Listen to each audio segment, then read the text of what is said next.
یہ بات غلط ہے نا. جی اب فنالا من علی کا ترجمہ کرنا توہین کی، یہ بات غلط ہے.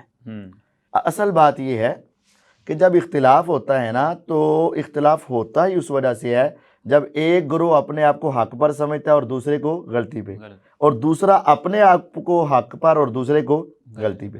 تو مغیرہ بن شعبہ رضی اللہ تعالیٰ عنہ جلیل القدر صحابی، چونکہ امیر معاویہ رضی اللہ عنہ کے گروپ کے تھے اور ان کے ساتھ تھے، اور ان کا نظریہ اور سوچ یہ تھا کہ حضرت عثمان رضی اللہ عنہ کے قاتلوں سے فوراً بدلہ لینا چاہیے، اور علی رضی اللہ عنہ اپنی فہم و فراست اور اپنی حکمت و دنائی کی وجہ سے یہ سمجھ رہے تھے کہ فوراً بدلہ لینا مناسب نہیں ہے، تو وہ ان کو غلط سمجھ رہے تھے اور یہ ان کو غلط. تو خاطبنا المغیرہ بن شعبہ رضی اللہ عنہ، ہمیں مغیرہ بن شعبہ رضی اللہ عنہ نے خطبہ دیا، فنال من علی، تو علی رضی اللہ عنہ کے بارے میں کوئی بات کی، ان کو غلط کہا، ان کے معاملے کو غلط کہا، ان کے اس فیصلے کو غلط کہا. تو یہ ہے، اس میں گالیاں دینے کی بات کہاں سے؟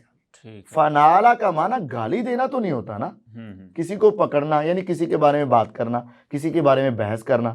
تو یہ تو بلکہ اس سے بڑھ کر مسائل تو جب حضرت علی رضی اللہ عنہ کا اختلاف ہوا حضرت عبداللہ بن عباس رضی اللہ عنہ کے ساتھ، تو اس سے بڑھ کر الفاظ وہاں موجود ہے صحیح بخاری مسلم میں، لیکن ہم وہاں بھی مانا گالی کا نہیں کرتے. تو یہاں تو نالا کے لفظ ہے، نالا کے الفاظ سے گالی مراد لینا یہ بہت بڑی غلطی ہے. آپ پوری تاریخ کے اندر اور پوری لغت کے اندر نالا کا معنی ماں بہن یا گالاں کڈنا یہ کہیں نہیں ہے.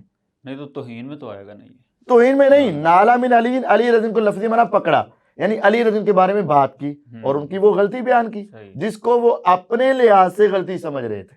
ٹھیک ہے، حقیقت میں وہ غلطی نہیں تھی، لیکن وہ اپنے اجتہاد کے مطابق اس کو کیا سمجھ رہے تھے.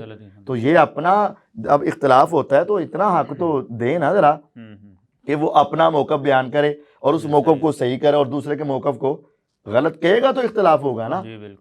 تو یہ انہوں نے ان کے موقف کی غلطی بیان کی بس، اچھا گالی دینے کا تو لفظ ہی نہیں ہے.